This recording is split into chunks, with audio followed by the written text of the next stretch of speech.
Chapter number 5. વિદ્યાર્થી મિત્રો, જે આ ચેપ્ટર નંબર 5 છે એનું નામ છે ગતિના નિયમો. એવું કંઈક ચેપ્ટર આપણને આપેલું છે.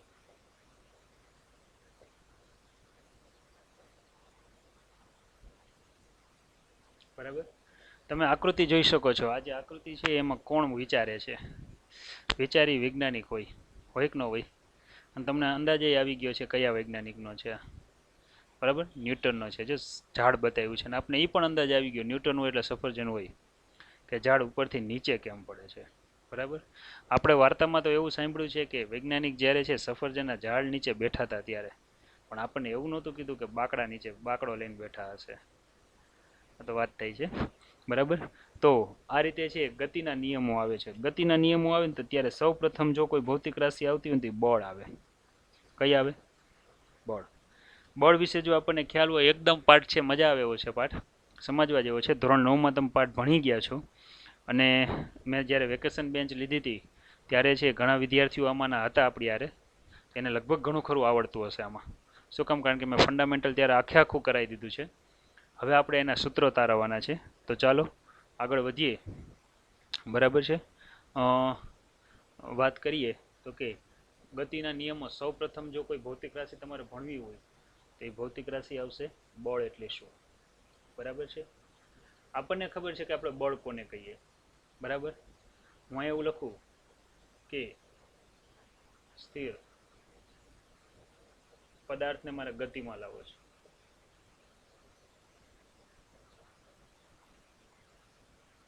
કે ગતિ કરતા પદાર્થને મારે સ્થિર કરવો છે.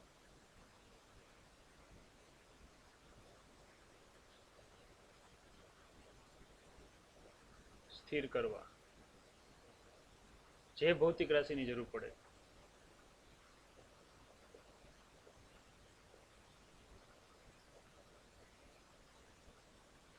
જરૂર પડે છે તેને બળ કહેવાય છે. ઓકે, તેને દર્શાવવા માટેની સંજ્ઞા છે એફ સંજ્ઞા વડે દર્શાવે છે. એફ એટલે ફોર્સ. સંજ્ઞા વડે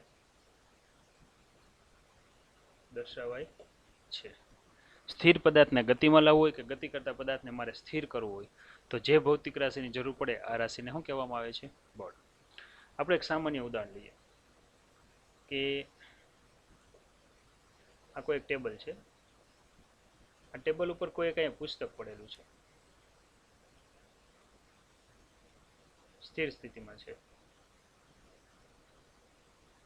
હવે આ ટેબલ ઉપરથી મારે છે આ પુસ્તકને ખસેડવું છે, તો ફરજિયાત છે મારે છે આ પુસ્તકને કોઈ એક દિશામાં ધક્કો લગાડવો પડશે. આપણી ભાષામાં આ જે ધક્કો લગાડીએ, સ્થિરને મારે ગતિમાં લાવવો છે, તો અહીંયા આપણે શું આવશે? બળ લગાડવું પડે છે. એ જ રીતે તમને ખબર છે કે અત્યારે આઈપીએલ ચાલે છે, તમે જોવો છો. બરાબર છે, બેટ્સમેન છે એ ચોકા છક્કા ઉલાડતા હોય છે, એટલે બેટ દ્વારા છે અહીંથી છે બોલને ઉછાળવામાં આવે છે. ધારી લ્યો કે એ એટલો બધો ઊંચો જાય છે કે બાઉન્ડ્રી નજીક અથવા તો બાઉન્ડ્રીથી અંદરની દિશામાં કોઈ એક બીજો ખેલાડી ઊભો છે, એને બોલ પકડવો છે. બોલને પકડવો છે, યાદ રાખજો બોલ ગતિમાં છે, એને પકડશે એટલે બોલ કેવો થઈ જશે? સ્થિર થઈ જશે. બરાબર, તો સ્થિર કરવા માટે પણ છે આપણે અહીંયા છે આ ખેલાડી દ્વારા છે બોલને સ્થિર કરવા માટે પણ બળ લગાડવું પડે છે. તો એના માટે જે ભૌતિક રાશિની જરૂર પડે એને શું કહી શકીએ છીએ? આપણે બળ કહીએ છીએ. બળના ઘણા બધા ઉદાહરણ છે. આપણે કિક મારીને ફૂટબોલના દડાને ઉછાળીએ છીએ, ગોલકીપર હોય દડાને રોકતો હોય છે. બરાબર, આવા ઘણા બધા ઉદાહરણ છે આપણે બળ વિશે લઈ જઈ શકીએ છીએ. હવે વાત આપણે એ કરવી છે કે બળના ઘણા બધા પ્રકારો છે, પણ તમારે આ બે પ્રકાર આ પાઠની અંદર ભણવા પડશે જે આ ચોપડીમાં નથી આપ્યા. પહેલો પ્રકાર છે સંતુલિત બળ, અને છે બીજો જે આવશે એ આવશે અસંતુલિત બળ. તમને ખબર છે કે સંતુલિત અને અસંતુલિત બળ કોને કહેવાય? સંતુલિત બળ કોને કહેવાય? સિમ્પલ આપણે ઉદાહરણથી જ આપણે સમજવું છે, અને આપણું જૂનું જાણીતું ઉદાહરણ તમને યાદ છે. કોઈ એક પદાર્થ છે સ્થિર સ્થિતિમાં છે, એમાં હું બંને બાજુ 5-5 ન્યૂટન બળ લગાડું છું, તો પદાર્થ પર લાગતું પરિણામી બળ કેટલું થાય? 0.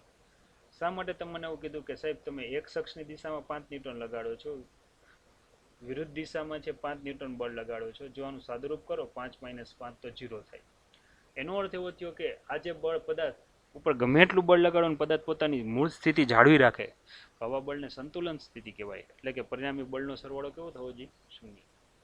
આપણને ખબર છે બળ છે સદિશ રાશિ છે, યાદ રાખજો. કેવી રાશિ છે? સદિશ. એટલે આપણે અહીં દિશા ધ્યાનમાં લઈએ છીએ. સેમ કન્ડિશન અસંતુલિત બળ કોને કહેવાય? બરાબર. પદાર્થની અવસ્થા ત્યારે જ બદલાય કે જ્યારે એમાં અસંતુલિત બળ લાગતું હોય. તમે જોઈ શકો છો હવે આ પદાર્થ કઈ દિશામાં ગતિ કરશે કે 5 ન્યૂટન વત્તા અહીંયા લખું છું -3 ન્યૂટન, 5 - 3 એટલે કે 2 ન્યૂટન બળની અસર હેઠળ પદાર્થ આ દિશામાં ગતિ કરશે. ક્લિયર થાય છે? તો આવા બળને આપણે દર્શાવી શકીએ અસંતુલિત બળ સ્વરૂપે એને દર્શાવી શકીએ. તો અસંતુલિત બળ લાગશે ત્યારે જ પદાર્થની સ્થિતિ બદલાશે, ત્યાં સુધી બદલાશે નહીં. સંતુલિત બળ લાગે છે બરાબર, ત્યાં સુધી પદાર્થની સ્થિતિ બદલાશે નહીં. આ એક ખાસ યાદ રાખીએ. આનું હું તમને એક ઉદાહરણ બીજું આપું. તમે જોઈ શકો છો કે આ સૂર્ય વચ્ચે છે. સૂર્યના ગુરુત્વાકર્ષી બળના કારણે પૃથ્વી સહિત બધા જ ગ્રહો છે એ ભ્રમણ કરે છે. તમે જુઓ, બધા જ ગ્રહો ભ્રમણ કરે છે. આ અર્થ છે બરાબર. આ એના વેગની દિશા છે. ધારી લો આવા માર્ગે ગતિ કરે છે. જેટલું સૂર્ય પૃથ્વી પર બળ લગાડે છે એટલું જ છે પૃથ્વી સૂર્ય પર બળ લગાડે છે. પરિણામી બળ શૂન્ય થાય છે. એટલે પૃથ્વી પોતાની ભ્રમણ કક્ષામાં વર્ષોથી ફર્યા રાખે છે. એટલે કે અહીંયા પરિણામી બળ આપણને કેવું મળે છે? શૂન્ય જોવા મળે છે. એટલે ફરે છે. ધારી લ્યો કે અહીંયા છે બીજો કોઈ ગ્રહ પૃથ્વી જેવડો, પૃથ્વી મોટો કે પૃથ્વી કરતાં થોડોક નાનો ગ્રહ આવીને આની યારે ભટકાશે. એટલે એનો અર્થ એવો થયો કે આ બેની જે સંતુલન સ્થિતિ છે ખોરવાઈ જશે. હવે જે સ્થિતિ આવશે અસંતુલિત સ્થિતિ આવશે. જેવો જો અહીંયા અથડામણ થાય તો પૃથ્વી એની ભ્રમણ કક્ષામાંથી કાં તો બહાર નીકળી જાય કાં તો અંદર પણ જતી રહે. ટૂંકમાં ભ્રમણ કક્ષા ત્યારે જ છોડે કે જ્યારે છે અસંતુલિત બળ લાગે ત્યારે. તો આને આપણે ન્યૂટનની ગતિનો પહેલો નિયમ પણ કહીએ છીએ કે અસંતુલિત બળ લાગે ત્યારે જ પદાર્થ પોતાની સ્થિતિ બદલે. સંતુલન સ્થિતિમાં સ્થિર હોય તો સ્થિર રહીને અચળ વેગી ગતિ કરતો હોય તો પોતાની ગતિ ચાલુ રાખે. ચાલો થોડુંક વાંચવાનું જાજુ છે. આ પાઠમાં પ્રસ્તાવના બહુ જાજી છે એટલે થોડુંક વાંચીએ. પદાર્થને સ્થિર સ્થિતિમાંથી ગતિમાં લાવવા કોઈ બાહ્ય બળની જરૂર છે, તેમજ ગતિને ધીમી પાડવા કે અટકાવવા માટે પણ છે બાહ્ય બળને જરૂર પડે છે. ઢાળ પરથી ગબડતા બોલને ગતિની વિરુદ્ધ દિશામાં બળ લગાડીને અટકાવી શકાય છે. જો આ રીતે કીધું છે કે અહીંથી છે બોલ ઉપરથી નીચે આવતો હોય તો એને અટકાવવો હોય તો એની ઉપર બળ લગાડવું પડે, એ વિરુદ્ધ દિશામાં લગાડવું પડે. એમ પદાર્થ પર જે પરિબળની અસર થવાથી તે સ્થિર કે ગતિમાન અવસ્થામાં ફેરફાર થાય તેને શું કહેવાય? બળ. બળ લગાડવા નીચે મુજબ ચાર પ્રકાર પાડી શકાય. બળ પદાર્થને ગતિમાં લાવવા માટે કે અટકાવવા માટે લગાડી શકાય. બળ પદાર્થની ઝડપમાં ફેરફાર કરવા માટે પણ લગાડી શકાય, જેમ કે ધીમી કરવા માટે કે ઝડપી કરવા માટે. બળ વસ્તુની છે દિશા બદલવા માટે પણ લગાડી શકાય. સરસ. હાઈવે હોય, હાઈવે ઉપર છે 2 4 વ્હીલ જતી હોય, જરીક ટક્કર લાગે તો એક આમ ઘૂસી જાય ને એક આમ ઘૂસી જાય, થાય કે નહીં? દિશા બદલાઈ જાય ને. બળ વસ્તુઓનો આકાર પણ બદલી શકે છે. જોઈ શકો છો આમ આકાર બદલી શકે. તો આ રીતે છે બળ છે એ લાગતા હોય છે. આ સમજૂતી છે, બધી પ્રસ્તાવના છે પણ સમજવી જરૂરી છે. બળના પ્રકાર આપણી ચોપડીમાં આપ્યા પછી 2 પ્રકાર આપ્યા છે. એમાંનો પહેલો બળ છે એ છે સંપર્ક બળ, બરાબર. અને બીજો જે પ્રકાર આપ્યો છે એ આપણને આપ્યો છે ક્ષેત્ર બળ. સંપર્ક બળ કોને કહેવું? હમણાં મેં એક ઉદાહરણ આપ્યું કે છે આ એક ટેબલ છે, ટેબલ ઉપર પુસ્તક પડેલું છે. મારે આ પદાર્થને ગતિમાં લાવવું છે. ગતિમાં લાવવું હોય તો એમનેમ તો નહીં આવે, મારે એને ધક્કો મારવો પડશે. એટલે મારા હાથનો એને ફિઝિકલ ટચ કરાવવો પડશે, સંપર્ક કરાવવો પડશે. એટલે કે પદાર્થ ઉપર બળ લગાડવા માટે જો પદાર્થ સાથે સંપર્ક જરૂરી હોય તો આવા બળને શું કહેવાય? સંપર્ક બળ. પદાર્થને ગતિમાં લાવવા પદાર્થ પર બળ લગાડવું પડે. આના માટે જો સંપર્ક જરૂરી હોય, માટે જો સંપર્ક જરૂરી હોય તો આવા બળને કહેવામાં આવે છે સંપર્ક બળ. ઉદાહરણ તરીકે, ફોર એક્ઝામ્પલ, દાખલા તરીકે આ ક્રિકેટ બોલ છે, મારે એને ઉપર ઉલાડવો છે. એમનું તો જાશે નહીં, હાથમાં લઈને જ ઘા કરવો પડશે. તો હાથ સાથે સંપર્ક કરાવીશ. એ જ રીતે ઉપરથી બોલ આવું તો મારે એને કેચ કરવો છે, એટલે નીચે પડતો રોકવો છે, તો પણ મારે એની હારે સંપર્ક કરવો પડશે. તો આવા બધા બળ છે, આવા બધા બળને તમે સંપર્ક બળ કહી શકો છો. એક બીજો પ્રકાર લઈએ. બીજો પ્રકાર છે ક્ષેત્ર બળ.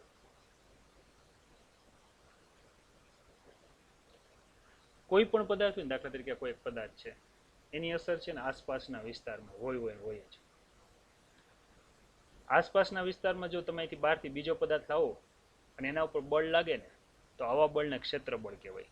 તમે જોઈ શકો છો આમાં ક્યાંય છે ભૌતિક સંપર્ક જરૂરી નથી. ઉદાહરણ તરીકે તમે હવે આને સૂર્ય વિચારો. સૂર્યનું ક્ષેત્ર છે અમુક વિસ્તાર સુધી ફેલાયેલું છે, ધારી લો કેટલા સુધી ફેલાયેલું છે. આ વિસ્તારને છે બળનું ક્ષેત્ર પણ કહેવાય, યાદ રાખજો. શું બોલાય? બળનું ક્ષેત્ર. બહારથી છે પૃથ્વી જેવા અથવા દળ ધરાવતા કોઈ પણ પદાર્થને અંદર લાવો એટલે આના કારણે આના ઉપર બળ લાગવાનું છે.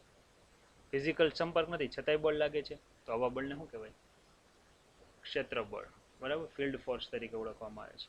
ઘણા બધા હોય છે. તમે ચુંબકની રમત રમો જ છો, આ તમારા ચુંબકનો ટુકડો છે એન અને એસ, એની અસર એટલા વિસ્તારમાં હોય જ. ધારી લ્યો કે લોખંડની ખીલી છે, જેવી અહીંયા નજીક લાવશો એટલે તરત જ છે એના દ્વારા શું થશે? ખેંચાશે. આમાં ક્યાંય ફિઝિકલ સંપર્ક છે નહીં. એટલે આજે મેં તમને ઉદાહરણ આપ્યું છે, આપ્યું ગુરુત્વાકર્ષણ બળનું આપ્યું. ત્યારે આ ઉદાહરણ તમને શેનું આપ્યું? ચુંબકીય બળનું આપ્યું. હજી એક ઉદાહરણ આપું. આપણે ખબર છે કે આપણે જે એરિયામાં રહીએ છીએ ત્યાં ઘણા બધા આવા થાંભલા હોય છે, ઇલેક્ટ્રિક હોય છે ને, તાર ઉપર ટીંગાડવામાં આવે છે, જેથી કરીને આપણે એને પકડીને હિંચકા ખાઈએ નહીં. તમને ખબર છે જેવા આ થાંભલા છે, આ તાર છે, એમાં હાઈ વોલ્ટેજ પસાર થતો એટલે એની અસર આજુબાજુના વિસ્તારમાં હોય. જો આપણે એની નજીક જઈને તરત જ આપણને ખેંચી લે. બરાબર. વધારે વોલ્ટેજ હોય તો મોટા ટાવર બનાવવામાં આવે છે, હાઈવે ઉપર તમે જોયા હશે. તો એનો અર્થ એવો થયો કે આને છે વિદ્યુત બળ કહેવાય. શું કહેવાય? વિદ્યુત બળ. આ બળ છે, આ બધા બળ છે એ કયા બળ કહેવાય? ક્ષેત્ર બળ કહેવાય. હજી જો હું આ બેને ભેગું કરું તો જે બળ મળશે ને એને કહેવાય ઇલેક્ટ્રોમેગ્નેટિક ફોર્સ, જેને કહેવાય વિદ્યુત ચુંબકીય બળ. તમને એમ થાય કે સાહેબ આ બળ ક્યાં લાગવું પડતું હોય? ચાલો એક સરસ મજાનું ઉદાહરણ આપી દઉં. તમારા આગળ મોબાઈલ છે. અત્યારે તમે છે બધા ઓનલાઈન ટીચિંગ લઈ રહ્યા છો. ઓનલાઈન ટીચિંગ હું અહીંયા બોલું છું, લખું છું, એ તમે જોઈ શકો છો, સાંભળી શકો છો. એનું મેઇન કારણ શું? કારણ કે તમારો જે મોબાઈલ છે ને એ એમાં છે ટાવર બતાવે છે. ટાવર બતાવે છે એટલે કહેવાનો અર્થ એ છે કે તમારા ઘરની નજીક જ્યાં કે મોબાઈલનો ટાવર છે એના તમે ક્ષેત્રમાં છો. એટલા માટે અહીંથી સિગ્નલો છે તમારા મોબાઈલ સુધી પહોંચી શકે છે. જો આમાં ક્યાંય ફિઝિકલ વાયર નથી જોડેલા, બરાબર, બધું વાયરલેસ કનેક્શન જ છે, ક્ષેત્રના કારણે જ આવે. જેવો તમે મોબાઈલ લઈને આ સર્કલની બહાર નીકળી જાઓ, મીન્સ કે એરિયાની બહાર નીકળી જાઓ, બરાબર, તો તમે છે આ કોઈ પણ પ્રકારનું કનેક્શન મેળવી શકતા નથી. તો આ બધા ઉદાહરણ આપણને શું સૂચવે છે? આ બધા ઉદાહરણ આપણને એવું સૂચવે છે કે ક્ષેત્ર બળ છે એ કોઈ પણ પદાર્થની આસપાસ બળની અસર હોય જ છે. આવા પદાર્થના સંપર્કમાં જો બીજો પદાર્થ લાવવામાં આવે ને એના ઉપર બળ લાગે તો આ બળને કહેવાય ક્ષેત્ર બળ. ઉદાહરણ તરીકે યાદ રાખવાનું, ગુરુત્વાકર્ષણ બળ છે, વિદ્યુત ચુંબકીય બળ છે, વિદ્યુત બળ છે, બરાબર, ખાલી ચુંબકીય બળ છે. આ બધા એના શું થયા? ઉદાહરણ. સંપર્ક બળમાં સંપર્ક જરૂરી છે. જો વાંચીએ, બળોના પ્રકાર જણાવો એવું લખ્યું છે. બળ લાગવાથી અસર થાય છે, આથી પદાર્થ સાથે સંપર્ક હોવું જરૂરી છે, પણ હંમેશા તેની સાથે સંપર્ક હોવું જરૂરી પણ નથી. આના આધારે બે પ્રકાર પાડીએ. પેલું સંપર્ક બળ. કોઈ પદાર્થ સ્થિર છે કે ગતિમાન અવસ્થા છે, બદલવી છે, આના માટે જો આપણે બળ લગાડવું પડે, એના સાથે જો સંપર્ક જરૂરી હોય તો આવા બળને કહેવામાં આવે છે સંપર્ક બળ કહેવામાં આવે છે. સંપર્ક બળ છે સંપર્કમાં રહેલા બંને પદાર્થ પર લાગે છે. બરાબર. દાખલા તરીકે આપણી પાસે સ્થિર પડેલ ટેબલને આપણે ધક્કો મારીએ તો આપણી બાજુ ખેંચીએ ત્યારે પણ એના એકબીજા સાથે છે સંપર્ક લગાડવો પડે છે. બધા 9મા ધોરણમાં વ્યાખ્યાઓ આવી ગઈ. ચોક્કસ વિસ્તારમાં છે આવતો યોગ્ય પદાર્થ ચુંબક, વિદ્યુતભાર, ગુરુત્વાકર્ષણના કારણે બળ અનુભવે છે. આવા વિસ્તારને બળ ક્ષેત્ર કહેવામાં આવે છે. બળ ક્ષેત્રમાં કેટલાક યોગ્ય પદાર્થો સંપર્કમાં આવ્યા સિવાય એકબીજા પર બળ લગાડે છે. આવા બળને ક્ષેત્ર બળ કહેવામાં આવે છે. ઉદાહરણ તરીકે ખાલી જગ્યા, ખાલી જગ્યા, ખાલી જગ્યા અને ખાલી જગ્યા. બરાબર. દાખલા તરીકે મકાનની ટોચ પરથી કોઈ પદાર્થને પડતો મૂકીએ તો એ નીચે જ જાય. શા માટે? કારણ કે દળ ધરાવતી પૃથ્વી છે એને ખેંચે છે. આમ પૃથ્વી અને મુક્ત પતન પામતા પદાર્થ વચ્ચે છે કોઈ જાતનો સંપર્ક નથી, છતાં પણ એ નીચે જ જાય છે. શું કામ? કારણ કે ગુરુત્વાકર્ષી બળ એને ખેંચે છે. આ જ રીતે તમે ચુંબકના ઉદાહરણ લઈને ખાલી જગ્યા, ખાલી જગ્યા, ખાલી જગ્યા કરી શકો છો, મીન્સ કે પ્રયોગ કરી શકો છો. બરાબર. તો આવા બધા છે એકદમ સહેલા 9મા ધોરણમાં આવેલા પ્રશ્નોનો છે આપણે અભ્યાસ કરીએ છીએ. ચાલો હવે આમાં એવું કહે છે બે વચ્ચે ભિન્નતા શું છે વાંચીએ એટલે ખબર પડી જાય. સંપર્ક બળ એમ આપમેળે ન લાગે, લગાડવું પડે. લગાડવું પડે એટલે એના ઉપર કામ કરવું પડે, બરાબર, એટલે એ કૃત્રિમ થયું. જ્યારે ક્ષેત્ર બળ છે ને એને એ આપમેળે લાગે છે, પદાર્થના આનો આંતરિક ગુણધર્મ છે, કુદરતી છે, નેચરલ છે. નેચરલ છે એટલે કહી શકાય કે નેચરલ ફોર્સિસ છે, કુદરતી બળ છે. સંપર્ક બળ અસંરક્ષી છે. હવે આ શબ્દ પાછો નવો છે, આપણે નેક્સ્ટ પીરિયડમાં આપણે ચર્ચા કરશું. અસંરક્ષી અને સંરક્ષી કોને કહેવાય? અસંરક્ષીમાં એટલે એવું થાય કે જેમાં વેગમાન સંરક્ષણના નિયમનું પાલન ન થતું હોય. એ હું આગળ આવશે ત્યારે વિચારીશ અને એ આખે આખું તમને સમજાવી દઈશ. આ 2 પોઈન્ટ ત્યારે અહીં આપણે એને સ્કીપ કરીએ. સંરક્ષી અને અસંરક્ષી. જેમાં વેગમાનનું સંરક્ષણ થાય ને એને સંરક્ષી બળ કહેવાય, જેમાં ન થાય ને એને અસંરક્ષી બળ કહેવાય. આ એક ખાસ યાદ રાખજો, બરાબર. ઓહો, કોણ હશે? જોરદાર ચિત્ર છે, તમે જોઈ શકો છો. ફોટો જોઈને જ આમ એક ધારું જોવો જ એની આંખો સામું જોવો, લાગે છે બુદ્ધિશાળી માણસ? લાગે જ ને.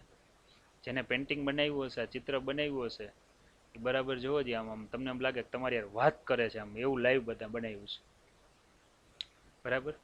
આજથી છે 400 વર્ષ પહેલા આ ભાઈએ ઘણું બધું વાત કરી હતી. આ ભાઈનું નામ છે જો એરિસ્ટોટલ. એરિસ્ટોટલનો ખ્યાલ શું હતો, તે કઈ રીતે ખોટો હતો? આ વૈજ્ઞાનિકો પેલા ખોટા બહુ પડતા, અને આ ખ્યાલમાં શું ભૂલ હતી એની વાત કરીએ. એરિસ્ટોટલ છે એ ગ્રીક લોકો છે ને વિદ્યાર્થી મિત્રો, આપણી બધાની છે, આપણે ઇન્ડિયન્સ લોકો એટલે ટોટલી આવી ગયા ઇન્ડિયન્સ, આપણે એશિયન લોકો. આપણો બહુ લાંબો ઇતિહાસ નથી, વધીને છે 500 થી 1000 વર્ષ. જ્યારે છે આ ગ્રીક લોકો છે એ પહેલાંનું વિજ્ઞાન આખે આખું એ બહુ આપણાથી આગળ હતા. ત્યાંથી આપણે બધા ભૂલે ભટકા છૂટા પડીને આ બાજુ આવ્યા છીએ બધા, બરાબર છે. ગ્રીક તત્વચિંતક છે આ, જેનું નામ છે એરિસ્ટોટલ. ઘણા બધા વિચારો આને આપ્યા છે, બરાબર. એને શું કીધું છે એવી વાત કરીએ. એરિસ્ટોટલે એવું કીધું કે કોઈ પણ પદાર્થને તમારે ગતિમાં લાવવો હોય ને, ગતિ ચાલુ રાખવી હોય, ફરજિયાત કોઈ પણ પદાર્થની છે ગતિ ચાલુ રાખવા તમારે ફરજિયાત એના ઉપર બહારથી બળ લગાડવું જ પડે, લગાડવું જ પડે. જેમ કે એને એમ કીધું કે ધારી લો કે આ કોઈ એક રસ્તો છે, આ રસ્તા ઉપર તમે સરસ મજાની તમારી મર્સિડીઝ, મીન્સ કે બાઇસિકલ હોય ને અત્યારે મર્સિડીઝ એટલે, બરાબર, લઈને તમે ગતિ કરો છો. ગ્રીક તત્વચિંતક એવું કહે છે કે જો તમે તમારા રસ્તા ઉપર તમારી આ સાયકલ લઈને જતા હો, પેડલ મારવાનું બંધ કરી દેશો તો થોડુંક અંતર કાપી અને સાયકલ ઊભી રહી જશે. જો તમારે એની ગતિ ચાલુ રાખવી હોય તો ફરજિયાત પેન્ડલ મારવા પડે, એટલે કે બાહ્ય બળ લગાડવું જ પડે, તે સિવાય આમ થઈ શકે નહીં. આ એરિસ્ટોટલે નિયમ આપ્યો હતો, બરાબર, ખાસ યાદ રાખજો. પણ એરિસ્ટોટલ એ ભૂલી ગયા કે અત્યારે જે છે આ સાયકલ જેના ઉપર ચાલે છે એ રોડ છે એ આપણા રાજકોટના છે, એમાં ખાડા ખબડા આવે, એટલે કે છે ગતિ દરમિયાન છે ગતિ અવરોધાય, બરાબર. તો એના કારણે છે એ સાયકલ ઊભી રહી જાય છે. અને વધારામાં તમે માથે બેઠા હો 50-60 કિલોનો દાગીનો બીજો બેઠો હોય, એ વજન બળ લગાડતું હોય એના ઉપર, એના કારણે સાયકલ ઊભી રહી જાય છે. એવું આ ભાઈએ વિચાર્યું નહોતું. હવે હું તમને એવું કહું છું, ચાલો તમે જ વિચાર કરો. ધારી લ્યો કે આ રોડ છે એ એવો રોડ છે કે જેનો અવરોધ શૂન્ય છે, કહેવાનો અર્થ છે એકદમ લીસો છે. વધારામાં હું તમને એમ કહી દઉં, આજુબાજુ હવા છે, હવાનું ઘર્ષણ બળ પણ નથી લાગતું, હવાનું ઘર્ષણ બળ છે એ 0 છે. તો હવે આ સાયકલને તમે એકવાર ધક્કો મારી દેશો ને તો એની મેળે મેળે ચાલ્યા જ રાખશે, ક્યાંય ઊભી રહેશે નહીં. જેમ કે જ્યાં શૂન્ય અવકાશ છે, અવકાશની અંદર વાત કરીએ, જ્યારે કોઈ બળ નથી લાગતા ત્યાં પદાર્થને તમે જે દિશામાં ફેંકો એ દિશામાં ગતિ જ કર્યા રાખે છે. એકવાર ઘા કરી દો, બરાબર, ગતિ સતત ચાલુ જ રાખે છે. તો તમે જોઈ શકો છો કે એરિસ્ટોટલ ક્યાં ખોટા હતા. જો અહીંયા એવું છે, ક્યાં ખોટો હતો, બિચારાને તુકારા બોલાવે છે, ક્યાં ખોટા હતા એવું કહીએ આપણે, બરાબર. એરિસ્ટોટલનું ઉદાહરણ એવું હતું કે જ્યારે તમે તમારી સાયકલ લઈને રસ્તા ઉપર જાઓ છો, જ્યારે તમે પેડલ મારવાનું બંધ કરો છો, થોડુંક અંતર કાપીને તમારી સાયકલ ઊભી રહી જાય છે. શું કામ ઊભી રહી જાય છે? કારણ કે તમે બળ લગાડવાનું બંધ કર્યું. આમ ગણો તો એની વાત સાચી જ છે વ્યવહારિક દ્રષ્ટિએ. એટલે કે કોઈ પણ પદાર્થની ગતિ ચાલુ રાખવી હોય તો ફરજિયાત તમારે એના ઉપર બળ લગાડવું પડે, એવી વાત છે. પણ ત્યારે એને આ બધા હવાના અવરોધ, રસ્તાના અવરોધ એ ગણતરી લીધા નહોતા. હવે હું તમને એમ કહું કે ધારી લ્યો કે હવાનો અને રસ્તાનો અવરોધ શૂન્ય છે આદર્શ પરિસ્થિતિમાં, કદાપી શક્ય નથી, તો એકવાર તમને સાયકલ ઉપર બેહાડીને કોકે વાહે ધક્કો મારી દીધો પછી છે એ આગળ ને આગળ ને આગળ સતત ચાલ્યા રાખશે. એ ગતિ છે એ અચળ વેગી થઈ જશે. બરાબર? તો જો શું વાત છે. ગ્રીક તત્વચિંતક એરિસ્ટોટલે વ્યવહારમાં થતા અનુભવના આધારે એવો ખ્યાલ બાંધ્યો કે પદાર્થની ગતિ ચાલુ રાખવા માટે કંઈ ને કંઈ બાહ્ય બળ જરૂરી છે, જેને એરિસ્ટોટલનો નિયમ કહે છે. તેના મત મુજબ ધનુષમાંથી છોડેલું તીર ઉડ્યા કરે છે એનું પાછળનું કારણ એ છે કારણ કે તીર પાછળની હવા તેને આગળ ધકેલે છે. જો હાલો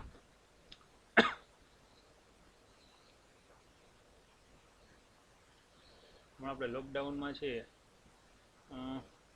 રામાયણ છે, મહાભારત ને એવું બધું બહુ જોયું છે. બરાબર ને? આ તીર છે, આ તીર છે એ આગળ ને આગળ છે ગતિ કરે છે. શું કામ ગતિ કરે છે? તો આ ભાઈ એવું કીધું કે એની પાછળની હવા છે ને એ એને ધક્કો મારે છે, એના કારણે આગળ વધે છે. પણ આપણે અત્યારે કારણ એમ લઈ શકીએ કે આ તીર છે, બરાબર, અત્યારે પણજ ઉપર ચડાવેલું છે. ખાસ યાદ રાખજો, જ્યારે પણજને ખેંચવામાં આવે છે એટલે પણજમાં છે એક ઉર્જા સંગ્રહ પામે છે જેને સ્થિતિ ઉર્જા કહેવાય છે. જ્યારે મૂકો ત્યારે આની આ સ્થિતિ ઉર્જા છે એ આ તીરને મળે છે અને એના કારણે તીર એ આગળ વધે છે. બરાબર? એવું કહી શકીએ. એટલે કે આવા પ્રકારના કંઈક ઉદાહરણ આપીને, પણ આપણે સાયકલનું ઉદાહરણ યાદ રાખજો, એ સહેલું છે, તમને યાદ રહી જશે.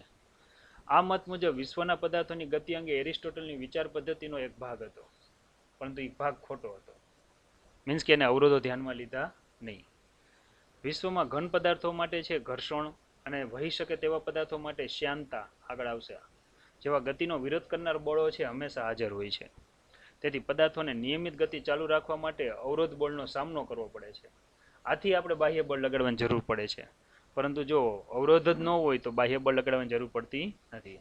આમ એરિસ્ટોટલની ભૂલ એ હતી કે એને વ્યવહારિક અનુભવને જ છે કુદરતનો એક નિયમનો ભાગ ગણી લીધો હતો. ગતિ અંગે એક બીજા વૈજ્ઞાનિક આવે છે જેનું નામ છે ગેલેલિયો. શું નિયમ આપ્યો? જો એમાંથી આગળ વધીને ગેલેલિયોને મોટાભાગની વિચારધારા છે ને 100% સાચી જ હતી. મોટાભાગની વિચારધારાઓ એને શું કીધું? જો કે આ ઢાળ ઉપર છે, ચાલો હું દોરું અહીંયા, બરાબર છે, આ કોઈ એક ઢાળ ઉપરથી તમે બોલ મૂકશો એટલે નીચે આવશે. જેમ નીચે આવશે એમ એનો વેગ વધશે, વેગ વધે એટલે અપ્રવેગિત ગતિ થઈ. હવે આ જ વસ્તુનું હું અહીં રિપીટ કરું છું. હવે આ બોલને હું જેમ અહીંયા ઉપર તરફ ગતિ કરાવીશ એમ એનો વેગ ઘટે. અહીંયા વેગ છે એ વધે છે, અહીંયા છે વેગ છે એ શું થાય છે? ઘટે છે. શું કામ? કારણ કે અહીંથી ઉપરથી નીચે આવતું હોય છે, બરાબર, ત્યારે એનો જે અવરોધનો સામનો એના કરતાં અહીંયા ઉપર ચડે છે ત્યારે અવરોધનો સામનો એને વધારો કરવો પડતો હોય છે. ધારી લ્યો કે કોઈ એક સ્થિર છે આ રીતનું સપાટી છે. હવે આ સપાટી ઉપર અવરોધ શૂન્ય છે. હવે આ બોલને હું જ્યારે ગતિ કરાવીશ, બરાબર, ત્યારે એકવાર ધક્કો મારી દઈશ તો એ આગળ ને આગળ ગતિ ચાલુ જ રાખશે. જો યાદ રાખો બાહ્ય અવરોધક બળ શૂન્ય હોય ત્યારની હું વાત કરું છું. જો શૂન્ય નહીં હોય તો અમુક અંતર કાપીને ઊભું રહી જશે. એનો અર્થ એવો થયો કે પરિસ્થિતિ કેવી છે એના ઉપર પદાર્થની ગતિનો આધાર છે. જો અહીં કીધું છે ઢાળ પરથી નીચે તરફ આવતો તો પ્રવેગિત ગતિ કરે છે એટલે કે વેગ વધે છે. ઉપર તરફ જાય ત્યારે છે પ્રતિપ્રયોગી ગતિ કરે એટલે વેગ ઘટે. સમક્ષિતિજ સમતલ પર ગોળાની ગતિ એ વચગાળાની સ્થિતિ છે. આના પરથી ગેલેલિયોએ એવું તારણ કાઢ્યું કે ઘર્ષણ રહિત સમક્ષિતિજ સમતલ પર ગતિ કરતા પદાર્થને પ્રવેગ કે પ્રતિપ્રવેગ ન હોય એટલે એનો વેગ અચળ હોય. યાદ રાખજો. એટલે કે પદાર્થ છે અચળ વેગથી ગતિ કરતો હોવો જોઈએ. બરાબર? હવે ત્યાર પછી કોણ આવે છે? હાલો એનો બીજો પ્રયોગ આવે છે. હવે તમે જોઈ શકો છો, જો અહીંથી એક આ બોલ છે, પડતો મૂકવામાં આવે એટલે નીચે જશે, નીચે જઈને વળી ક્યાં જાય? ઉપર જાય. તમને ખબર છે આપણે ઘડિયાળનું લોલક તમને ખબર છે, તમે જાતે બનાવી શકો. એક દોરો લ્યો, એના છેડે કોઈ એક દળવાળી વસ્તુ લટકાવો, દોરાને ક્યાંક આધાર સાથે બાંધી લ્યો. હવે તમે એને જેટલું ખેંચીને મૂકશો ને એટલું જ કઈ બાજુ જશે? સામેની બાજુ જશે. પણ હવાનો અવરોધ લેશો ને એટલે એ ધીરે ધીરે છે આંદોલન છે અહીંથી આમ ગયા પછી આમ જશે, ધીરે ધીરે ધીરે ધીરે ઘટીને શું થઈ જશે? ઊભા રહી જશે. બરાબર છે? હવે અહીંયા એમ કીધું છે, ધારી લ્યો કે પેલી કરતા હવે છે બીજી સપાટી છે ને એ થોડીક લંબાવી આપણે. બરાબર? તો થશે શું કે આ જો લંબાવવામાં આવે, બરાબર, તો અહીંથી છે પેલા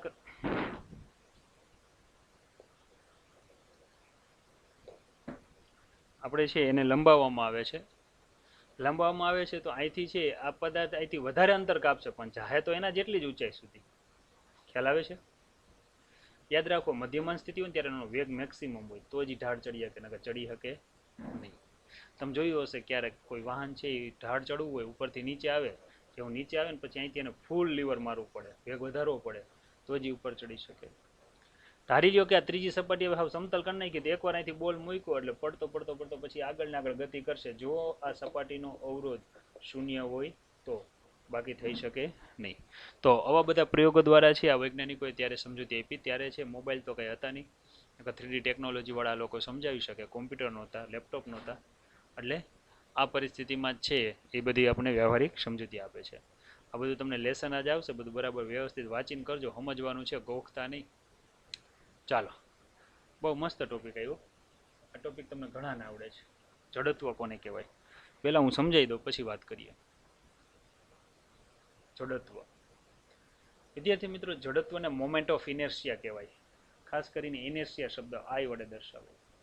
જડત્વ છે ને ગુણધર્મ છે. જો જે બોલું ની સાંભળજો, ખાસ વેકેશન બેન્ચમાં કરાવેલું જ છે. જડત્વ છે ગુણધર્મ છે અને માત્ર ને માત્ર દળ ધરાવતા પદાર્થમાં જ લાગુ પડે. જે પદાર્થમાં દળ હોય ને એમાં જડત્વ હોય જ. જડત્વનું કામ શું છે કે પદાર્થ ઉપર લાગતા બળનો વિરોધ કરવાનો.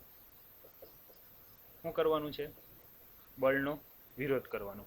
વિરોધ કરવાનો એટલે શું? જો પદાર્થ સ્થિર હોય ને તો એ સ્થિરમાં જ રાખશે અને જો ગતિ કરતો હશે ને તો એને શેમાં રાખશે? ગતિમાં જ રાખશે. એનો અર્થ એવો થયો સ્થિર પદાર્થને સ્થિર અને ગતિ કરતા પદાર્થને ગતિમાં જ રાખશે. એ જે પદાર્થનો પોતાનો આંતરિક ગુણધર્મ છે, આ આંતરિક ગુણધર્મને જડત્વ કહેવામાં આવે છે. યાદ રાખજો, કેરેક્ટરિસ્ટિક છે. કોઈ પણ દળ ધરાવતા પદાર્થની અંદર આ નિયમ લાગુ પડે અને લાગુ પડે જ. બરાબર? ચાલો તમને બે ઉદાહરણ આપું એટલે તમને છે આ નિયમો છે એ કમ્પ્લીટ થઈ જાય. ચાલો પહેલા આપણે એક લઈએ. શું લઈએ? શું હશે વિચારો જી. વિદ્યાર્થી મિત્રો, બસ છે, વોલ્વો છે. વોલ્વો નથી, આપણી એસટી બસ છે. હાલો ને, વોલ્વો નો લેવાય. ઉદાહરણ એસટી બસનું લેવાય. શું કામ? સલામત સવારી. હવે ધારી લ્યો કે અહીંયા છે તમે આમ આ સીટ છે, આ સીટ ઉપર તમે બેઠા છો. બરાબર? સીટ ઉપર બેઠા છો. ડ્રાઈવર અહીંયા છે, યાદ રાખજો, આ ડ્રાઈવર છે. એનો અર્થ એવો થયો બસ એ કંઈક આ દિશામાં એને ચલાવી છે. અત્યારે બસ સ્થિર છે. સમજજો, તમે છે બસની અંદર સીટ ઉપર બેઠા છો, એનો અર્થ એવો થયો કે તમે છે થોડોક હજી ટેકો નથી આપ્યો. જો આ વસ્તુ એ બતાવે છે સીટ ઉપર રીતે બેઠા છો, થોડાક આગળ બેઠા છો, આમ ટેકણ દઈને નથી બેઠા. શું કામ? કારણ કે મારે જડત્વનો અનુભવ કરાવવો છે તમને, એટલે. બરાબર? હવે બસ સ્થિર છે, અચાનક બસ છે ડ્રાઈવર ચાલુ કરે છે, ગાડી ગેરમાં નાખે છે. જેવો ગાડી ગેરમાં નાખશે ને એટલે આગળ ચલાવશે ને તરત જ તમે સીટ ઉપર બેઠા છો ને તો તમે પાછળની તરફ ઝૂકી જશો. તમે પોતે કાંઈ નથી કરતા છતાંય શરીર આમ પાછળ ધક્કો અનુભવે છે. ઘણીવાર તમે કોકની બાઇક વાહે બેઠા હો અને જેવો ગેરમાં નાખીને લીવર આપે તો આપણે પાછળની તરફ ઝૂકી જઈએ છીએ. આવા તમે અનુભવ કર્યા છે, કરેલા હશે. બરાબર? આવું શા માટે આપણે કાંઈક શરીર નથી કરતા તોય શરીર આપણી બાજુ પાછળની તરફ ઝૂકી જાય છે? એનું કારણ શું? શું કામ? જો બસ સ્થિર હતી એટલે તમે સ્થિર છો. તમે એટલે કે દળ ધરાવતા પદાર્થ. જે પદાર્થમાં દળ હોય એમાં કયો ગુણધર્મ લાગુ પડે? જડત્વનો. જડત્વનો ગુણધર્મ એવું કહે છે સ્થિર પદાર્થની કેમાં રાખશે? સ્થિરમાં. હવે જેવું આપણે અહીંયા છે બસ ચાલુ થઈ છે એટલે બસ આગળની દિશામાં જાય છે એટલે તમારું શરીર છે એ ગતિમાં આવશે. બસ એને ગતિમાં લાવવા પ્રયત્ન કરશે પણ તમારું શરીર છે એને તો સ્થિર જ રહેવું છે એટલે કઈ બાજુ ઝૂકી જાય છે? એને ગતિમાં આવવું નથી એટલે એ પાછળની દિશામાં ઝૂકી જાય છે. તો આ થયો જડત્વનો ગુણધર્મ. આવું જ આપણે એક ઉદાહરણ લઈએ. ખાસ કરીને જ્યારે છે બસની અંદર જ્યારે જગ્યા ન હોય ને આપણે બસની અંદર ઊભા હોય અને બસ અમુક વેગથી ગતિ કરતી હોય છે ત્યારે આવો આપણે અનુભવ કરીએ છીએ. અચાનક ડ્રાઈવર દ્વારા બ્રેક લગાડવામાં આવે ત્યારે આપણે આગળ ગોથું ખાઈ જાય છે. બરાબર ને? શા માટે? કારણ કે બસ વી વેગથી ગતિ કરતો હોય તો આપણે અંદર બેઠા છીએ એટલે આપણે પણ વી વેગથી ગતિ કરીએ છીએ. જેવો આ બસનો ડ્રાઈવર બ્રેક લગાવશે એટલે આપણું શરીરને સ્થિર નથી થવું, એને તો ગતિમાં જ રહેવું છે જડત્વના ગુણધર્મના કારણે. એટલા માટે આપણે આગળની તરફ ઝૂકી જઈએ છીએ. એટલા માટે તો આ લોકો સીટ બેલ્ટ બાંધવાનું કહે છે, જેથી કરીને છે આગળનો કાચ તોડીને ડ્રાઇવિંગ કરતા હોય તો વ્યક્તિ બહાર આવી શકે નહીં. ખ્યાલ આવ્યો જડત્વનો ગુણધર્મ શું છે? અને આ જ જડત્વનો ગુણધર્મ ન્યૂટનની ગતિનો પહેલો નિયમ છે. બરાબર છે? વાંચીએ શું કહે છે? ગતિ કરતા પદાર્થ પર લાગતા ઘર્ષણને લીધે ગતિનો વિરોધ થાય છે. જો આ ઘર્ષણના વિરોધ કરતા બળ જેટલું જ બળ ગતિની દિશામાં બાહ્ય બળ વડે લગાડવામાં આવે તો પદાર્થ પર પરિણામી બળ શૂન્ય થઈ જાય છે અને પદાર્થ પરિણામી નિયમિત વ્યક્તિ ગતિ ચાલુ રાખે છે. ઉદાહરણ તરીકે જોવા ધારી લ્યો કે તમે બસ લઈને જાઓ છો, મોટરસાયકલ લઈને, તમારે સ્પીડોમીટરમાં કાંટો છે એ 40 કિલોમીટર પ્રતિ બતાવે છે.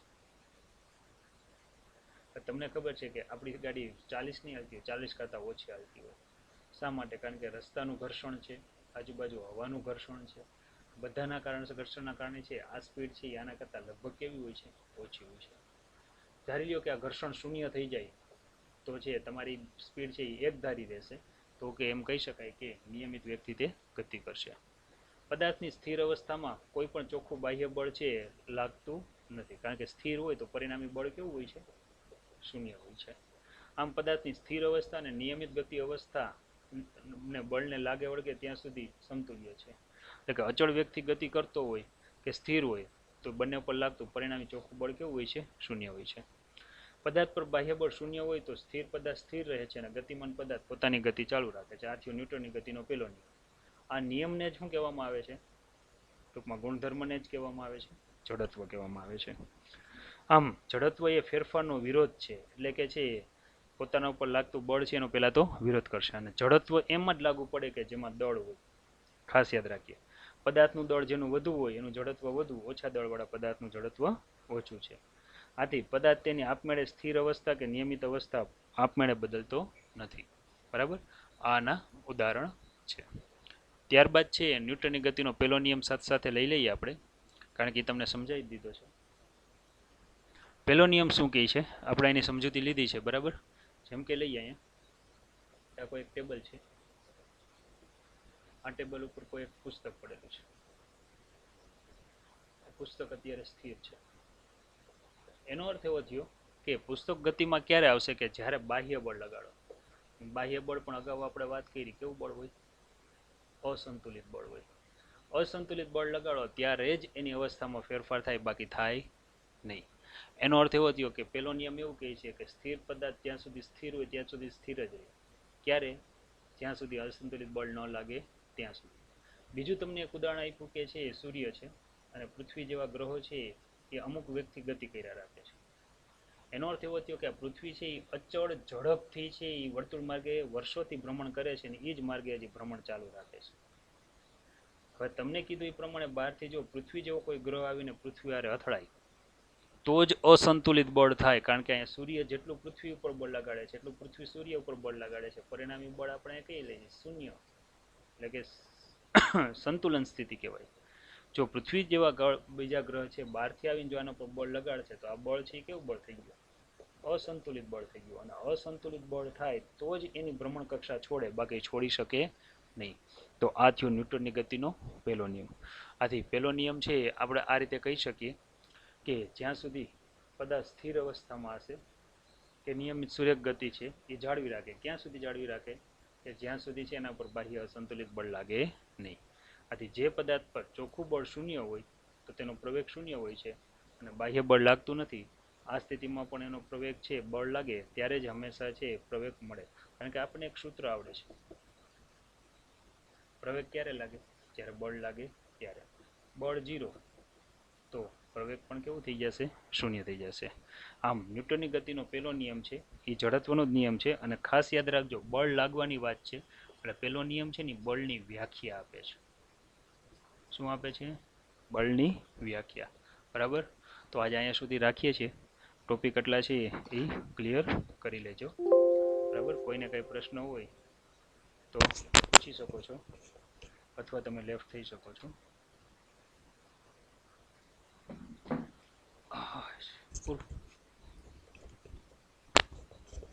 કોઈને કંઈ પ્રશ્ન ખરા?